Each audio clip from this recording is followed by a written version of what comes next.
Hier, c'était le 8 juillet 2023, c'était la manifestation Place de la République en hommage à Adama Traoré. Vous avez peut-être suivi, en gros, il y a une manifestation annuelle pour célébrer Adama Traoré en hommage à son décès qui avait lieu, je crois, le 19 juillet 2016, si je ne me trompe pas, donc il y a 7 ans. Cette manifestation se passe habituellement calmement, sans violence, et la préfecture a décidé d'interdire cette manifestation qui devait se dérouler là où habitent les Traoré, je crois à Beaumont-sur-Oise ou quelque chose comme ça. Il y avait un concert de prévu, il y avait des choses de prévues.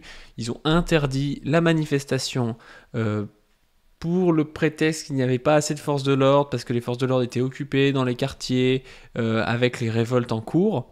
On a envie de leur dire, s'il n'y a pas assez de forces de l'ordre, c'est votre problème, cette manifestation se passe bien habituellement, en plus vous avez réduit le nombre de fonctionnaires dans la police et autre part, donc bon, c'est un peu de votre faute aussi. Mais bref, ce qu'a fait Assa Traoré, donc la sœur d'Adama Traoré, qui est la porte-parole de Justice pour Adama, c'est de dire rendez-vous à 15h, place de la République à Paris, étant donné qu'on ne pourra pas célébrer à Beaumont-sur-Oise. Donc elle a fait un message comme ça, je vais pas vous le mettre, c'est 2 minutes en gros, où elle explique voilà, que c'est honteux et que ils ne se laisseront pas faire et qu'ils appellent à la manifestation. La manifestation s'est déroulée manifestement sans violence. Sans violence, ça s'est bien déroulé, sauf que la police a été très répressive. Très répressive pourquoi ? D'abord, ils ont verbalisé les gens qui portaient des t-shirts Adama Traoré. Il faut comprendre que la manifestation en France est un droit constitutionnel et que malgré la propagande d'État qu'on a à la télé, vous avez le droit d'être dans la rue et de manifester dans la rue. Il n'y a pas de souci avec ça. Vous avez le droit de le faire. Et là, les gens qui le font et qui ont un t-shirt Justice pour Adama ne sont pas censés être fliqués par la police. Mais malheureusement, c'est ce qui arrive. Ensuite, on a eu aussi l'arrestation extrêmement violente du frère d'Adama Traoré, Youssouf Traoré. Je vous laisse les images là. On voit quelqu'un qui est relativement calme, qui n'est en tout cas pas violent physiquement avec les forces de l'ordre, et qui se fait tomber dessus. Et vous allez voir de quelle manière en plus, avec quelle technique. Bouge pas, si vous ça se passe bien.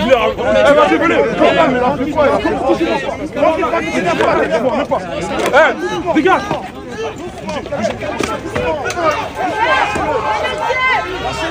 Donc là, de ce qu'on nous dit, il aurait été agressif et voulu mettre un coup, je crois, à un policier. Alors, on voit rien sur la vidéo, on voit rien de tout ça, on voit qu'il essaie de s'en aller et qu'il attrape comme ça à plusieurs.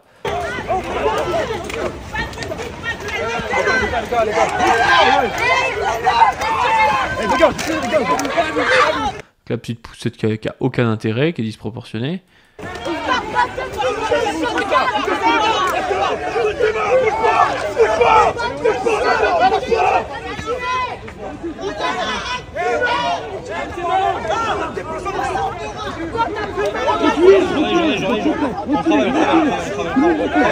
Et donc là, il l'immobilise, vous allez voir, avec un plaquage ventral. Donc la technique qui a été à l'origine du décès de son frère.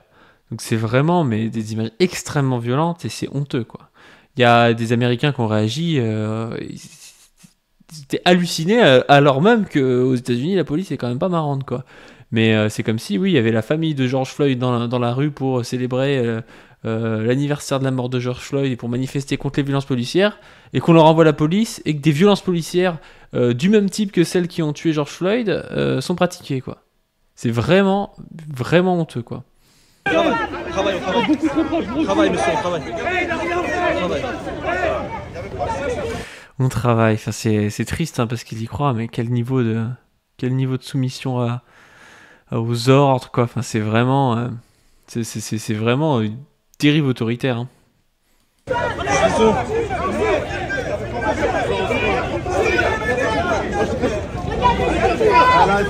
commence à m'énerver là. Pas cette équipe-là, s'il vous plaît. Pas cette équipe-là, pas à 3 sur son dos. S'il vous plaît, pas à 3 sur son dos. S'il vous plaît.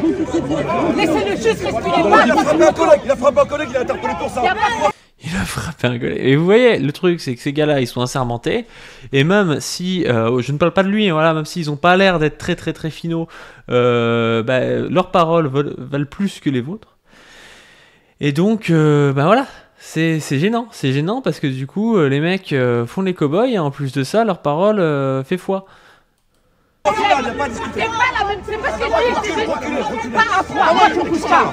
Et quand il dit recule, qu'est-ce qu'il y a là, qui se met à parler comme une racaille, c'est anormal. C'est anormal, il n'est pas censé vous tutoyer, il n'est pas censé s'énerver comme ça. Je veux dire, si les mecs, bon, ils auraient enlevé le test de stress, mais s'ils savent pas gérer leur stress, qu'ils soient pas dans la police. Ils sont censés porter des armes, ils sont censés être justement des gens qui apaisent, qui sont censés, gardiens de la paix, quoi. Ils réagissent comme une racaille de 16 ans qui essaie de mettre un coup de pression, quoi. C'est pas normal comme attitude. Tu crois que tu fais peur à qui? Qu'est-ce qu'il y a? Oui, qu'est-ce qu'il y a? T'es pas état. Ça, c'est n'importe quoi. Ça fait monter la tension, c'est n'importe quoi. Qu'est-ce qu'il y a?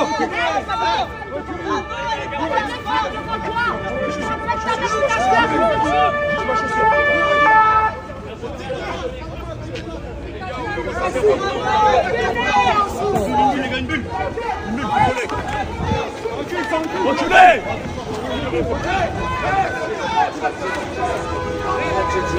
Reculez! Allez! Oh, les journalistes!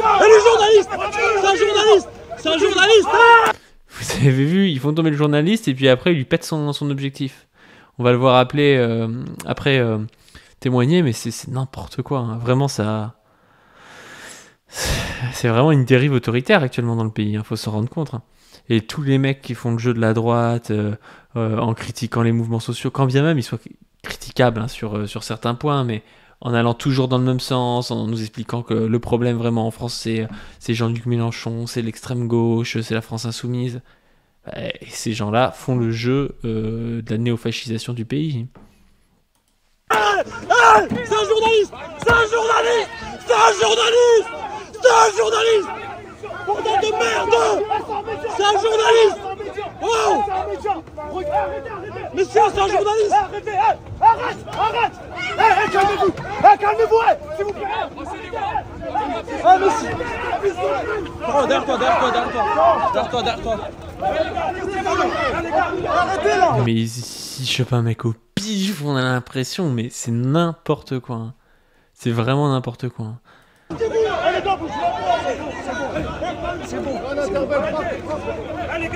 Tout ce mec il représentait quelque chose de grave, quoi. Voilà.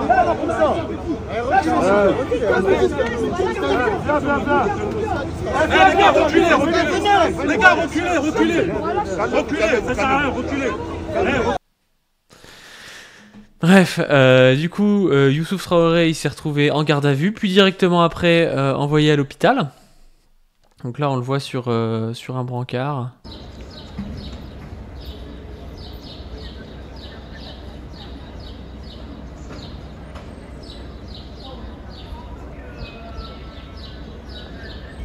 J'ai l'impression qu'il a des contentions aux jambes en plus. Ah, c'est chelou, hein.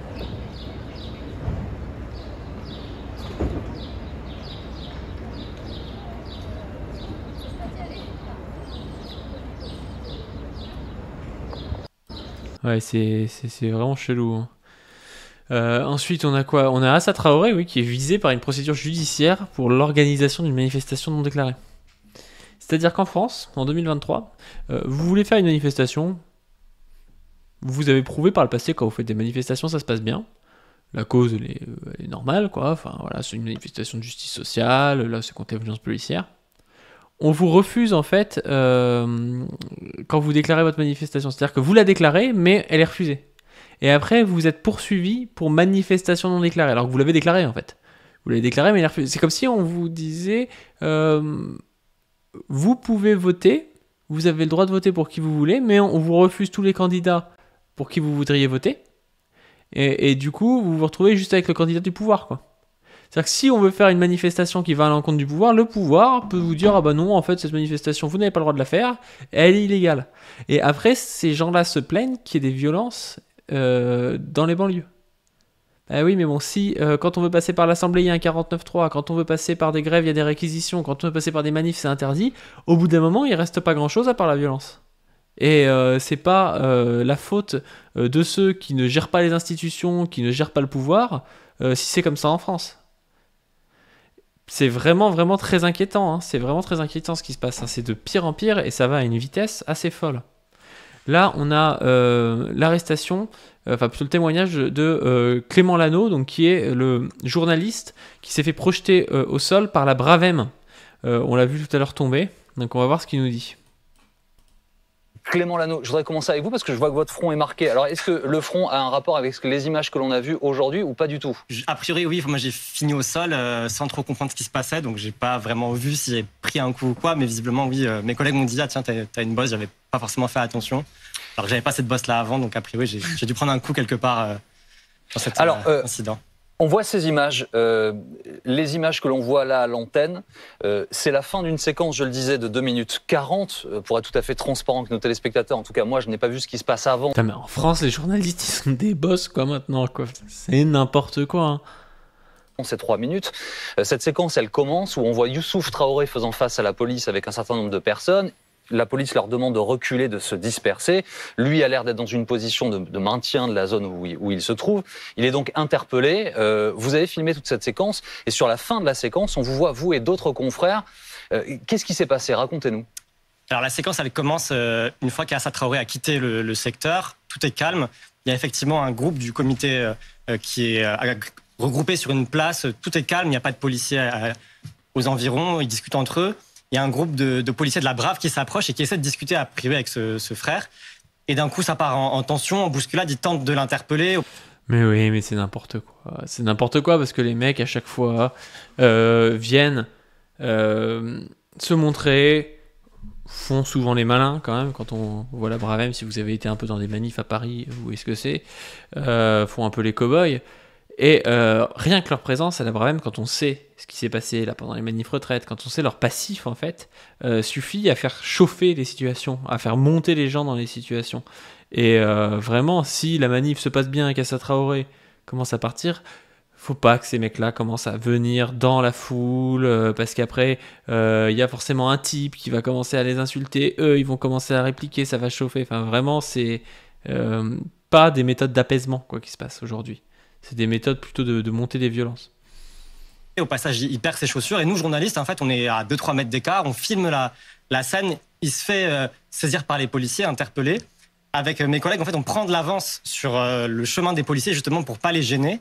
Et j'ai un collègue, Florian Poitou, qui finit au sol, projeté, alors qu'on était vraiment à distance et qu'on gênait pas. En fait, sur le chemin, il y avait 2 voitures qui pouvaient gêner le passage des policiers. Moi, j'avais pris de l'avance exprès pour pas bloquer cette interpellation et faire mon travail à distance.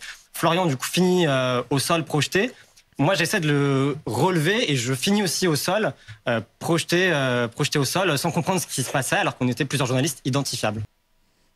Donc ça, c'est comme ça en France en 2023, avec des policiers qui votent majoritairement pour le Rassemblement national, avec pas encore le Rassemblement national au pouvoir. Donc il faut se rendre compte qu'avec tous ces antécédents d'autoritarisme, de passage en force à l'Assemblée, si un jour on a Rassemblement national, si on a Reconquête qui passe, ça va être la merde, hein. Ça va être la grande merde et on pourra pas dire qu'on n'a pas prévenu tous les gens qui sont ah ouais mais moi je sais pas, Marine Le Pen ou Mélenchon quand même des fois il est pas très gentil, il crie dans les interviews quoi. Mais évidemment, qu'est-ce qu'on trouve? On a Maud Bergeron, c'est pas Bergeron d'ailleurs, c'est Bréjon. Maud Bréjon de la République En Marche, donc de Renaissance, comme ça a changé, qui nous explique qu'il n'y a pas de violence policière. En fait, on s'est trompé, ce qu'on a vu, c'était pas des violences policières. Voici le discours donc officiel de la Macronie. Moi, je crois que c'est jamais le moment de parler de violence policière, parce que je crois qu'il n'y a pas de violence policière. Laurent Nunez, Gérald Darmanin en ont longuement parlé, ont été très clairs là-dessus. Il y a aujourd'hui des policiers, des policières, des gendarmes qui n'agressent pas les Français, qui les protègent au quotidien et qui protègent ceux qu'on en a le plus besoin. C'est tellement n'importe quoi. Et c'est toujours comme ça. Ils veulent opposer les pauvres, ils vont nous dire oui, voilà. Je le connais le discours, j'ai pas encore vu le truc. Hein. Mais ça va être un truc, oui, ils protègent les pauvres face aux racailles, je sais pas quoi, et tout. Enfin, c'est toujours comme ça, alors qu'en réalité, les flics, ils viennent taper sur les manifestants écologiques, ils viennent taper sur la CGT, sur tous les syndicats qui ont lutté pendant la réforme des retraites. Aujourd'hui, ils tapent sur le comité Adama, ils tapent sur toute personne qui veut s'opposer en fait à la politique destructrice des avancées sociales en France par Emmanuel Macron. C'est ça ce qui se passe. Ceux qui sont dans les quartiers les plus défavorisés, où on le sait, l'insécurité est souvent la plus galopante. C'est des gens qui travaillent dans des... Ah oui, mais c'est vrai, hein, c'est vrai, la police, vraiment, c'est dans les quartiers les plus défavorisés où elle sert le plus. Hein. Elle n'est pas du tout... elle n'est pas du tout vue comme quelque chose d'externe qui vient apporter un pouvoir autoritaire et qui vient tabasser certaines personnes dans les quartiers. Hein.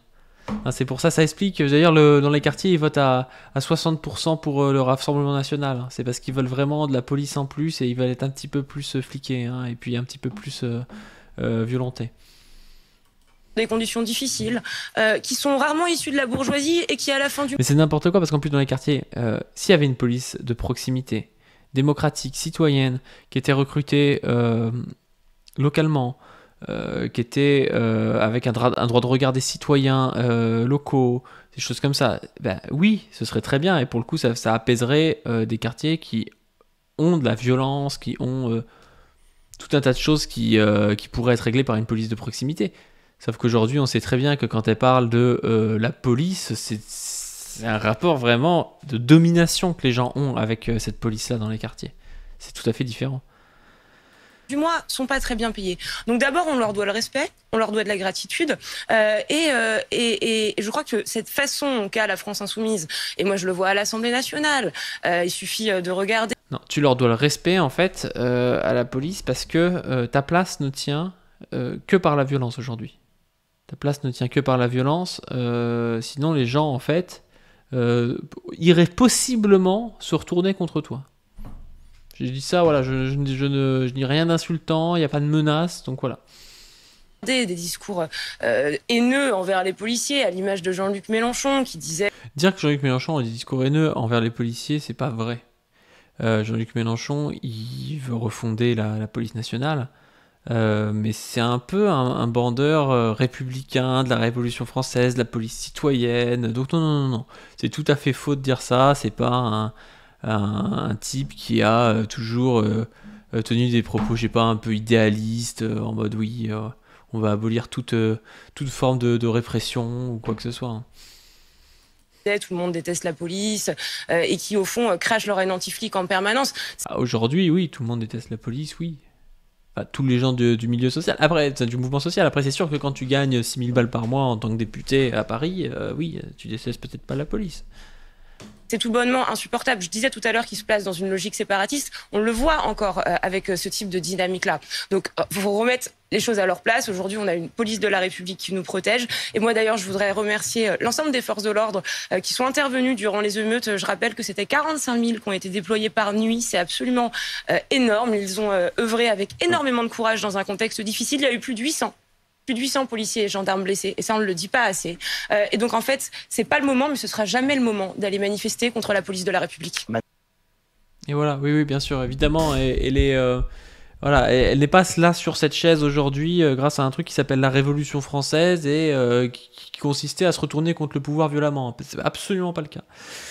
Bref, vous voyez comment ça tourne, on va continuer à en parler sur cette chaîne, on en parle depuis longtemps, on nous riait au nez quand on parlait de processus de néofascisation en France, de la montée de l'autoritarisme. Aujourd'hui, malheureusement, on aurait préféré avoir tort, mais je pense qu'on a eu raison d'en parler assez tôt. Allez, à la prochaine.